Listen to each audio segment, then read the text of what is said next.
xibaar yu wér te wóor ca tàng ba abonnez-vous pour ngeen di mën di jot suñuy vidéo.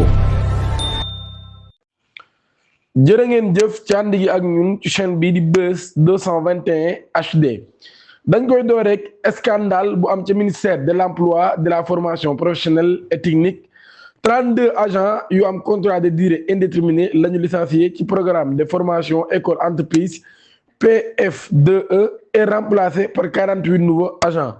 La coordinatrice membre de l'APR en toute complicité avec le ministre Moustapha Ndiack Séré ñoom ñii day ñoo def li ñuy wax la patio familiale signé par le collectif des licenciés di PF2E porté par l'honorable député Dia Fanka ci loolu yi ñu jàll ci beneen xibaar mbirum 50 millions de francs CFA Ismaïla Madior Fall daan nay contre-attaqué Ousmane Diagne visé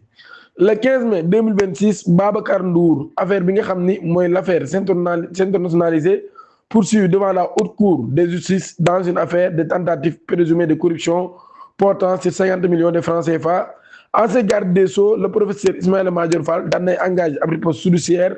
d'envergure par l'intermédiaire de son avocat Maître Ciré Clédor Ly daan nay saisir la cour de justice de la CEDEAO ab requête officiellement enregistrée le 11 mai bu ñu sukkandiku ci l'observateur mi nga xam ne moo joxe information bi ci édition bi mu génnee àjjuma fukki fan ak juróom ci weeru mai état bu Sénégal ci boobu nag daal daan nañ koy notifier ngir nag mu daal disposer ab délai de 15 jours pour produire son mémoire en défense devant la juridiction communautaire avancée la même source la défense ci boppam nag daan na introduire 3 procédures distinctes le premier ab requête la introductif d'instance au fond visant à contester la légalité de l'ensemble de la procédure à engager au niveau national. Deuxième bi nag ab requête la en procédure accélérée motivée par le fait que la phase de l'instruction interne serait déjà clos. La troisième est une requête en préféré visant l'adoption des mesures conservatoires urgentes, notamment la suspension des poursuites au Sénégal dans l'attente de la décision de la CEDEAO ainsi que la levée de son assignation à résidence sous surveillance électronique. Sur le fond de la défense nag mettre en cause l'action de l'ancien ministre de la Justice Ousmane Diagne jàpp nag daal la lettre du prédécesseur de Yassine Fall datée d'avril 2025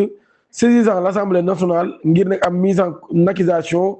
et dépourvu de base légale le ministre ci boobu nag daal moom mi doon amul woon qualité d'organe de poursuite devant cette juridiction spéciale rôle réservé au procureur général près la Cour suprême muy évoqué nag également ab violation du principe de séparation des pouvoirs reprochant au ministre de la Justice d'avoir fait accomplir des actes d'enquête et apprécier l'opportunité des poursuites en contradiction avec la Constitution et plusieurs instruments internationaux. En fait, la défense ci boobu nag daal mi ngi dénoncer ay graves atteintes aux droits fondamentaux notamment au droit de la défense, au droit à un projet équitable, à la présomption d'innocence ainsi qu'au droit à un recours effectif estimant la procédure attachée d'irrégulier bu ñu sukkandikoo ci Seneweb.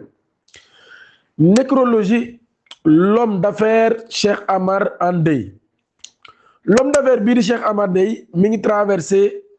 ab moment bu metti lool ginnaaw génn àdduna Adja Koura Ndiaye di yaayam moom mi ngi génn àdduna jeudi 14 mai 2026 ginnaaw bi nga xamee ni midi daan nay passé ci période boobee day kaawteef daal di yëg tristesse boobee di jël am njaalam di ko jébbal Cheikh Amar ak njabootam yépp di ñaan ngeen abonné activer cloche notification bi te aimé vidéo bi jërë ngeen